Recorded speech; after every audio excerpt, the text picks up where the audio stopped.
Salut les snipers, j'espère que vous allez bien. Moi ça va, merci de demander. C'est une vidéo un peu spéciale parce que je vais vous expliquer ma vie dans cette vidéo. Partie 1, parce que à la différence de toi qui commente, j'ai vécu des choses. Il y a deux types de personnes, il y a ceux qui écrivent les choses et il y a ceux qui les vivent. Je suis de la seconde catégorie évidemment. C'est pour ça que j'ai préparé 30 parties. Si ce format vous plaît, de storytelling, de je sais pas quoi, parce que moi je regarde tous les podcasts. Je regarde les podcasts des mecs qui sont au micro et qui se renvoient là-bas, là, ouais, moi, dès que j'ai découvert le drawdown, etc., on sait que c'est de la merde, on sait que c'est des traders en propre firme, etc.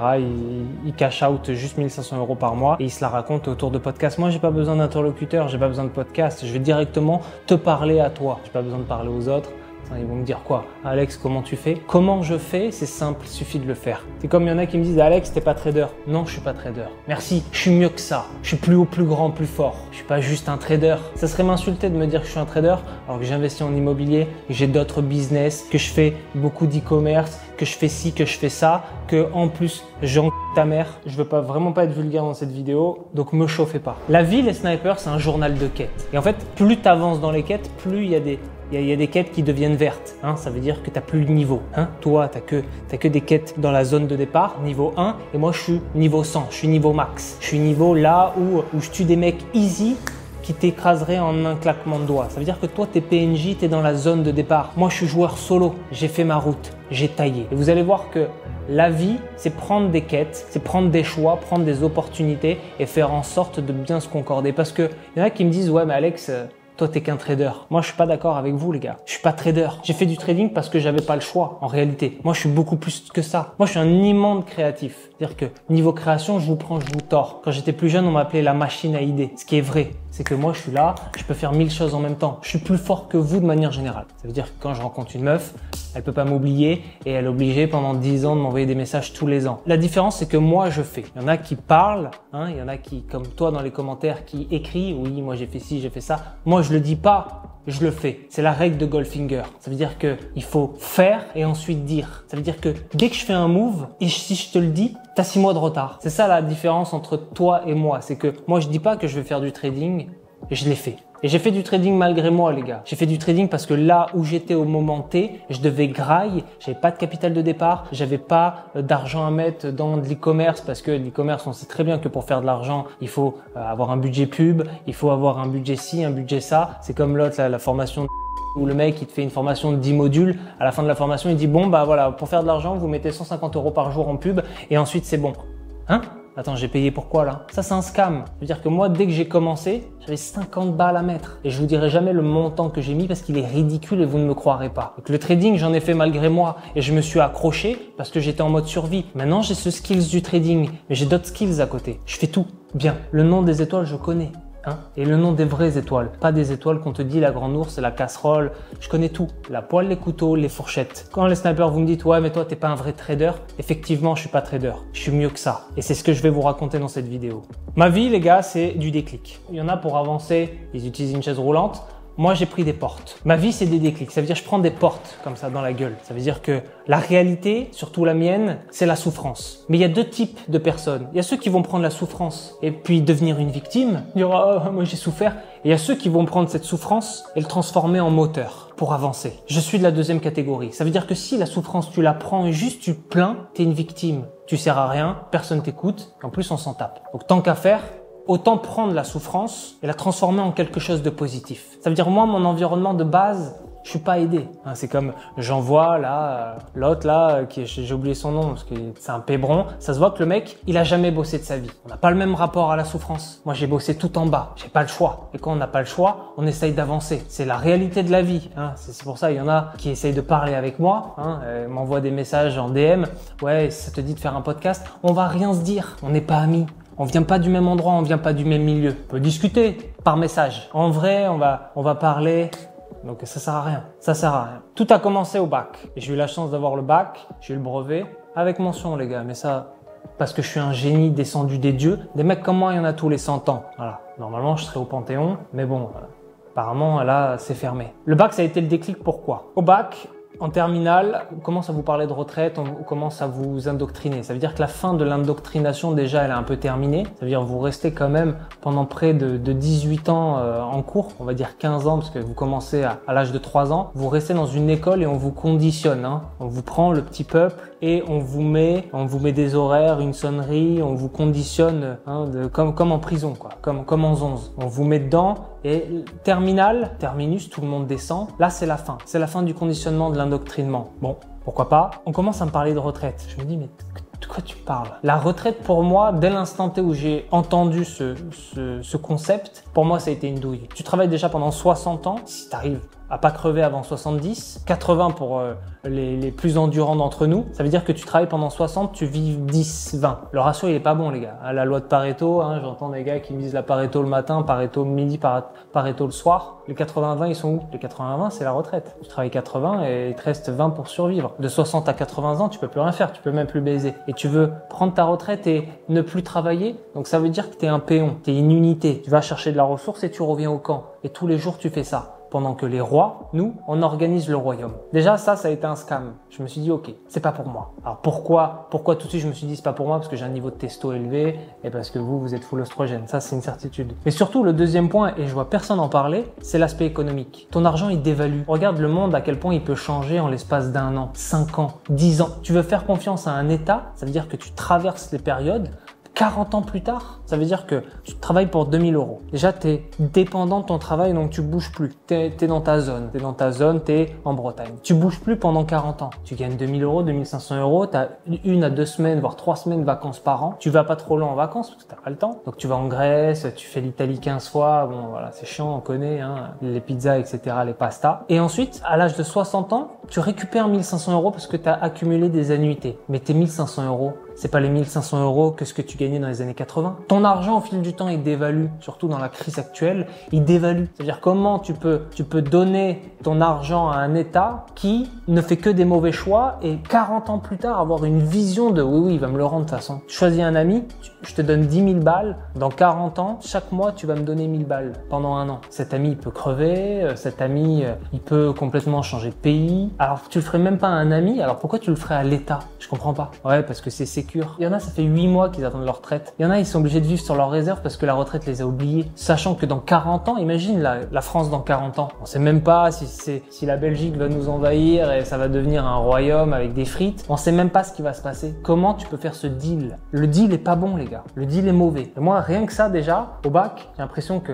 je réveillais tout le monde parce que je disais ça, Le discours, il a pas changé. Je disais ça et les mecs ils me disaient mais non, mais pourquoi tu penses comme ça? Il y a qu'une voie de toute façon dans la vie, c'est le salariat. Et moi je tombais des nues, j'arrivais pas à comprendre. Mais quand je vous dis j'arrivais pas à comprendre, j'arrivais pas à comprendre. Mais il y a que moi qui est intelligent ou c'est tous des cons?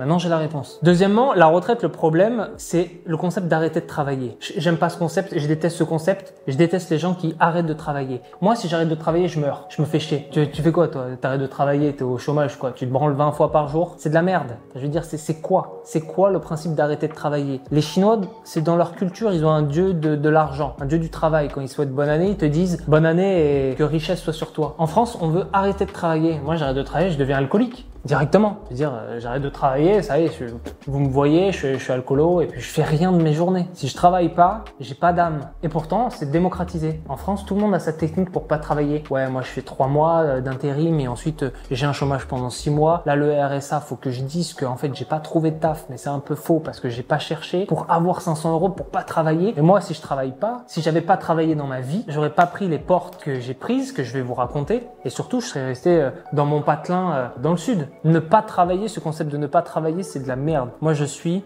pour le travail à vie. Regardez Trump. Tu vas me dire, il a pas travaillé à la mine, c'est sûr. Aujourd'hui, on travaille plus à la mine. C'est terminé ce temps-là. Le mec, il a 80 piges, il a tout, il pourrait rester aux Bahamas. Et non, il reprend les États-Unis d'Amérique pour en faire quelque chose avec sa vision. Les plus grosses couilles du monde. Donc à un moment donné, ce concept de ouais, ne pas travailler, moi je trouve ça chiant, je trouve ça nul et c'est vraiment un concept typiquement français. Allez aux États-Unis, allez où vous voulez. Allez en Chine, allez en Espagne où il y a des commerces familiaux. Ça bosse, ça essaye de bosser. L'Espagne, c'est un mauvais exemple parce qu'ils font la sieste trop longtemps. Mais ça bosse, ça ne fait que bosser. Le travail, c'est la vie. Et si si tu ne travailles pas, c'est comme j'avais vu une archive INA, le mec qui disait putain, je suis au chômage, j'essaie de retrouver un taf, sinon c'est la dépression. Exactement ce que l'État veut pour toi, la dépression. Ne pas travailler, c'est la dépression. Tu veux arrêter d'être déprimé, commence par taper des pompes et va bosser. Tu seras plus déprimé, tu n'auras plus le temps pour. Parce que la dépression, c'est quand même un luxe. Oh. Non, c'est de la merde. J'ai pas le temps, moi. Là, je sors de 2 semaines, il n'y a que des merdes qui m'arrivent. Je suis un peu sous l'eau. J'ai pas le temps de déprimer. Pas pour moi, pas mon mindset, pas le time. Je me fais à bouffer et boum, on repart conquérir. On n'a pas le temps de... Non, ça n'existe pas. Donc déjà, le bac, moi j'ai eu un déclic. Ça veut dire que là, vous étiez en train de travailler au 3e trimestre. Le 3e trimestre, dès que j'ai commencé à demander, j'ai dit, mais attendez, après le bac, il y a quoi? Il n'y a rien, il n'y a plus rien. Donc en fait, ça sert à rien que je me pointe parce qu'il n'y aura pas de notes. Il n'y aura pas de notes pour passer au level supérieur parce qu'il n'y a pas de level supérieur. C'était en mode, ouais, il n'y a pas de notes. Ben, je me pointe pas, il n'y a pas de notes. Quoi, tu crois quoi? Je vais faire des Monopoly en fin de 3e trimestre avec vous? Vous croyez que j'ai le temps ou quoi pour jouer aux jeux de société? J'en ai rien à foutre, vous n'êtes pas mes amis, je m'en bats les couilles. Parce que à force de traîner avec des gens, t'as l'impression qu'ils sont tes potes. Vous n'êtes pas mes amis, hein, pas mes potes. Moi, je m'en bats les couilles. Donc déjà, le 3e trimestre, ils m'ont pas vu. Je commençais à préparer la suite. Je me dis, mais attends, va falloir que je fasse un truc. Premier taf. J'ai pas eu la chance de faire des grandes études. C'est même pas j'ai pas eu la chance, c'est j'ai senti la douille arriver des grandes études. Pareil, obsolescence programmée. Pareil que la retraite. Je me suis dit, mais attends, là, on a Internet. Le monde, il va vite quand même. Ça veut dire qu'en l'espace d'une semaine déjà, il se passe beaucoup de choses dans le monde. Encore plus aujourd'hui. 6 mois, c'est énorme. 1 an dans une vie, il se passe beaucoup de choses. Ça veut dire que moi, mes potes, ils me font des plans, ils me disent, ouais, est-ce que dans 1 an, on peut partir en vacances ensemble? Dans 1 an, je sais pas où je suis, les gars. Je suis entre l'Australie et Pékin. Donc, à un moment donné, c'est très compliqué. Et les études, c'est la même chose. Les études, vous êtes enfermés encore, hein, un peu sous brainwash. Vous êtes là et vous avez des études sur 5 ans sur le même domaine. Mais les gars, le domaine, il change. Comme tu veux reprendre tes études, là, t'es développeur, t'es mort. Développeur, c'est terminé, les gars. Hein. Tout le monde a DeepSeek, hein. Tout le monde a l'IA. Développeur, ouais, tu peux être une maintenance de l'IA si tu veux. Mais développeur, on n'a plus besoin. Moi, j'ai pas besoin d'un développeur qui va me coûter 1000 balles de l'heure. DeepSeek, IA, terminé. Et c'est que le début. Donc, à un moment donné, il faut réfléchir. Moi, je me suis dit, mais les études, dans 5 ans, peut-être le métier, il peut changer. Rien n'est fixe dans la vie. Or, cette mentalité de salariat et le futur, et je vous le dirai dans la partie 2, le futur m'a donné raison. Or, la partie salariat, la partie retraite, c'est des choses qui sont statiques. Or, la vie, il n'y a rien de plus dynamique en réalité. T'es avec une meuf, elle te trompe parce que t'es moche, et broc, tu changes de meuf, tu te mets avec une, mais en fait, elle est toxique parce que sa famille vient vivre chez toi. Enfin, t'as que des, je parle pas de ma vie, mais t'as que des dingueries qui arrivent, et en fait, t'es en mode survie. Et vous avez oublié tout ça, parce que Netflix, c'est parce que 35 heures et vous êtes lobotomisé. Non, il y a un roulement dans la vie, il y a des dynamiques qui changent, il y a des cycles, hein, les cycles de 7 ans. Les cycles de 5 ans, les cycles de 3 ans, tout ça c'est vrai, tout ça c'est une vérité. Donc il y a tout qui change tout le temps. C'est pour ça que je me suis dit les études, c'est la douille. Les études ça t'endort. T'es endormi, t'es là, boire des coups et être pauvre, baiser des meufs, des 5 sur 10, mais vu qu'elles traînent avec toi, elles ont confiance en toi, donc t'es dans ton cercle social. Après tu as grandi et au final tu te retrouves avec une meuf que t'as jamais trop aimée parce que tu l'as rencontrée, t'avais 20 ans à la fac, mais tu as jamais trop aimé parce qu'en fait t'es dans du confort. Le confort t'a tué, mec. J'ai fait une vidéo là-dessus il y a 2 ans. Le confort t'a tué. Ça t'endort tout ça. Moi je suis éveillé, je vois dans la nuit, pas toi. Je veux pas être broc, je veux pas être pauvre, donc premier taf, pas de CV, vierge, normal. Pas comme moi, mon CV vierge, normal, j'ai pas d'expérience. Et les mecs, je commence à donner des CV, ils me disent ouais, en fait pour faire préparateur de sandwich, il te faut 2 ans d'expérience. 2 ans d'expérience pour couper des baguettes chez Paul. Putain les gars, vous faites pas chier quand même. Donc pipo, CV, ouais j'ai eu 2 ans d'expérience, mais t'as que 20 ans. C'est bon, j'ai eu 2 ans d'expérience, j'ai travaillé au Club Med pendant 2 ans. Pipo. C'est la survie, on pipote. C'est un CV. De toute façon, le mec, il va me montrer. Alors, pour faire un sandwich, c'est normal.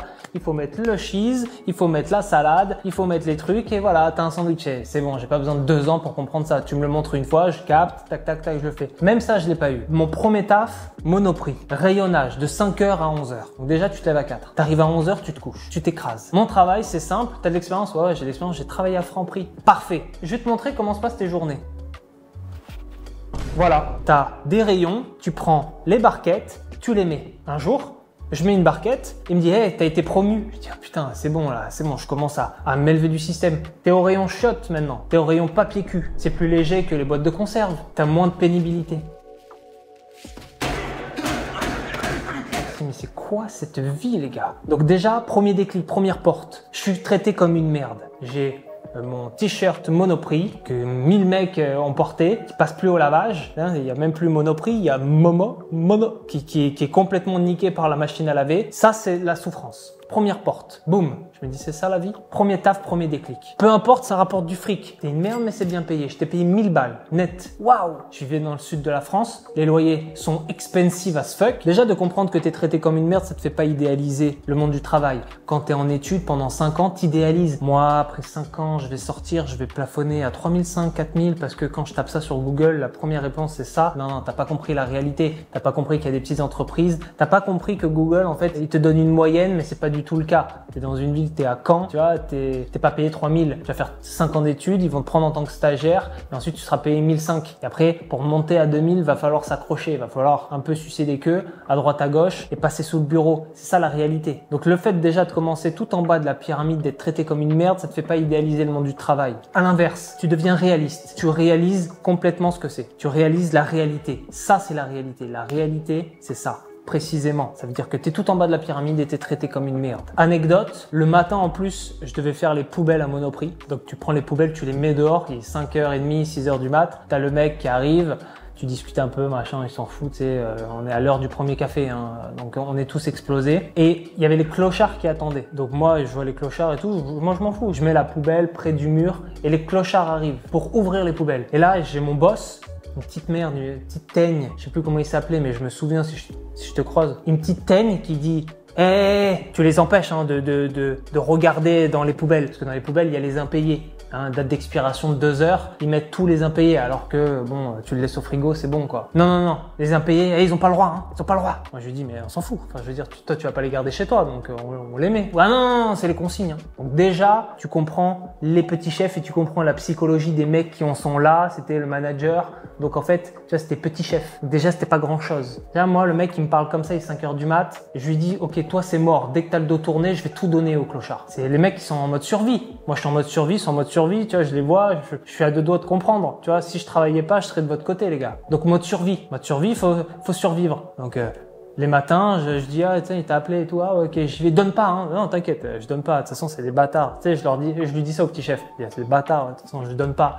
Hein, dès qu'il sort de la pièce, boum, allez, hop, même je vous ouvre et je vous ouvre les clubs sandwich et mangez, tiens, tenez, même je mange avec vous parce que j'ai la dalle. Donc tu vois, vraiment, je comprends un peu ce que c'est que le bas de la pyramide. Un jour, il m'avait attrapé le mec et il me dit, ouais, je t'ai vu sur les caméras de surveillance, hein. Tu donnes? Et je dis, ouais, je donne. Et alors, qu'est-ce que tu vas faire? Ouais, bah, je vais le faire remonter.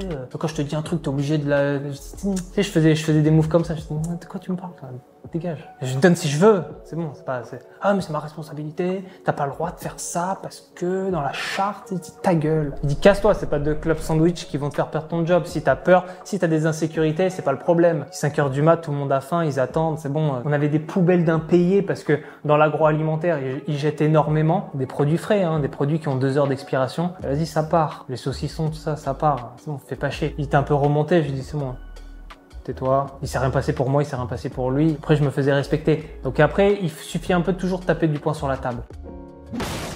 C'est ça le premier déclic, le premier taf. Ensuite, le moment passe. Je vais pas rester toute ma vie à Monoprix. C'était un été, je me souviens, donc je suis rentré. J'étais resté l'été. Il m'avait dit à la rentrée, si tu veux, tu peux passer caissier. J'ai dit les gars, c'est trop pour moi. Je vais pas commencer à m'installer ici. Faut que je sorte de ma zone de confort. Donc paf, je m'en vais et je trouve un autre taf parce que c'était quand même pénible de se lever 5h, 11h. C'était dur, hein. C'était chaud. Ça veut dire que l'après-midi t'es un peu cassé, tu dors un peu l'après-midi ou alors tu te couches à 21h très tôt. Enfin, t'es vraiment en décalé. C'était vraiment de la merde. Mais t'es bien payé. Ça fait le beurre. En tout cas, les places quand ils les ont, ils les gardent. Hein. Donc je cherche un deuxième boulot. Je me dis qu'est-ce qui est moins pénible. Moi, la restauration, c'est mort, c'est chiant, c'est super pénible. Je l'ai vu, je l'ai capté. Donc ça va être vendeur de fringues. Après, j'ai pu me constituer un CV vraiment de vendeur de fringues réel, mais direct pipeau. J'ai travaillé là à 5 ans. Ah, il a fermé. Un jour, j'avais fait un entretien. Il me dit ah ouais. Je vais les appeler, tiens. Ils avaient appelé. Non, t'as jamais travaillé ici. Je m'étais fait griller. Après, j'avais mis que des enseignes qui avaient fermé. Ah bah ouais, merde, ils ont fermé. Dommage.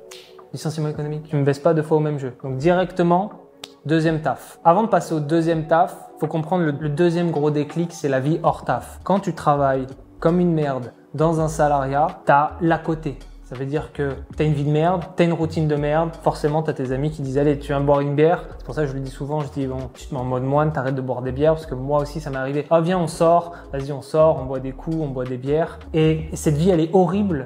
parce qu'ils n'ont rien à raconter et tout est fixe pour eux. Ça veut dire, ah ouais, t'as un Monoprix, ouais, c'est bien, bon, j'espère que tu vas évoluer. Comme si je voulais faire carrière. Donc déjà, il y a un problème. Ah ouais, là, je suis en train de changer. Tout le monde a un petit peu leur projet. Ouais, là, je suis en train de changer, tout ça. Ça, moi, ça m'a gavé. Parce que je voyais pas de possibilités, je voyais pas d'inspiration, je voyais pas de personnes qui avaient vraiment un mindset. Des fois, je me disais, ouais, mais tu penses qu'il y a moyen de faire autre chose? Hein? De quoi tu parles? Je sais pas, le trading, je sais pas, la finance, je sais pas, je comprenais pas vraiment, j'étais très jeune, mais il y avait quelque chose qui m'appelait ailleurs. Moi, je suis matrixé, les gars. Je suis matrixé par mes rêves, j'avais des rêves et quand je voyais que ranger des boîtes de conserve et mes rêves, c'était deux choses différentes. Mes rêves, c'est une belle vie, c'est une belle maison, une vie au soleil, etc. Il n'y avait pas du tout ça dans mes rêves. Je voyais que la nuit à 5 heures du mat en train de mettre des boîtes de conserve dans des rayons. Donc vraiment, je me suis dit, ok, c'est mort. Cette vie-là, elle est morte pour moi pour réaliser mes rêves. Faut que je voyage, faut que je bouge, faut que j'aille voir un peu toutes les femmes de la Terre, tu vois. Faut que j'aille en South America, faut que j'aille en Colombie, les gars. Faut que j'aille en République Dominicaine, tu vois, pour voir un petit peu, pour s'imprégner de la culture. Ici, il n'y a rien de Dominique, il y a juste Dominique. Eh, salut Domi, ça va? C'est tout ce qu'il y avait chez moi. Déjà, deuxième déclic. Le problème, quand on buvait des coups comme ça, bière et tout, avec des amis, moi j'étais déconnecté. J'étais complètement déconnecté. J'ai une anecdote parce que entre temps j'ai changé de ville parce que c'était de la merde là où j'étais, donc j'ai essayé de changer de ville avec un pote. On est monté à Lille, on s'est rapproché de Paris, voir si c'était possible un peu, je sais pas, voir si la vie était différente. Donc forcément là, voilà, tu changes de ville, tu sors plus. En plus à Lille, bon, ils ont un alcoolisme, je dirais culturel, parce que plus il fait froid, plus tu montes dans les degrés, plus tu es obligé de boire. Forcément on boit, on sort, et puis c'est toujours les mêmes soirées, on boit un peu, on voit des meufs, tu vois. Moi je sers beaucoup parce que je suis beau et en plus je suis intelligent. Même broc, je maîtrise le jeu, je maîtrise le game comme on dit. Donc il y en a qui sont pas gâtés comme moi, mais tu vois, des fois tu bois un coup et puis tu vas voir une meuf, tu lui parles, nanana, qu'est-ce qui se passe? Ouais, ça va, ouais. Après tu sors en boîte, t'essaies de pécho, tu les ramènes, tu ramènes rien 9 fois sur 10, je parle de toi, pas de moi. Ça c'est pas une vie qui me faisait bander, j'avoue, c'était pourri, c'était ripou. J'ai une anecdote là-dessus, c'est le jour du Nouvel An, donc 31 décembre, moi j'étais à Lille, je bossais en tant que vendeur de fringues à Pimki. Donc déjà réel, c'était claqué. J'étais le seul mec, je travaillais à Pimki à Villeneuve d'Ascq. C'était nul, c'était naze, mais je faisais les fermetures 21h parce que c'était un centre commercial. 31 décembre, 21h.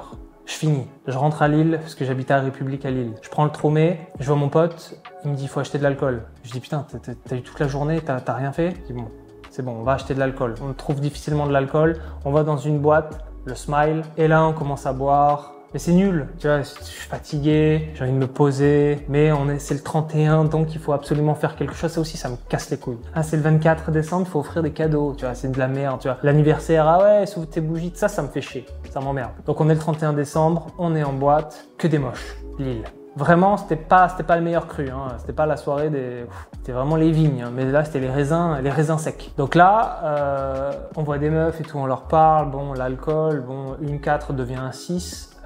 Plus d'alcool, une 6 devient un 8. Max d'alcool, ça devient un 10. On les ramène et je me souviens, je sais plus si mon pote il se l'a fait ou pas, mais moi, elle commence à vouloir me serrer et j'étais tellement déconnecté. Ça veut dire que toujours dans ce mindset de boire une bière mais d'être déconnecté parce que zéro mindset, parce que tu bois de l'alcool de merde, tu traînes avec des gens qui ont pas de mindset, des gens pauvres, des ci, des ça, il y a pas de luxe, il y a pas de choses qui m'inspirent. Je vis dans un ghetto, je vois des blocs gris, des briques rouges à Lille, horrible. Je me souviens, elle vient pour me serrer, je lui mets un vieux stop de derrière les fagots et je lui dis non merci. Je lui dis non merci, genre tu m'as donné un truc, je dis c'est bon. La loi de la réciprocité, non merci. Je me lève, j'étais mort. C'est-à-dire quand je dis j'étais mort, j'étais mort. Là l'éthylotest, ça se transforme en confetti. J'étais dead, je me mets à la fenêtre et là, lucidité instant. J'étais mort. Et boum, je deviens extra lucide. Et à partir de ce jour-là, c'est le déclic, je me suis dit, c'est terminé. Je ne veux plus cette putain de vie de merde.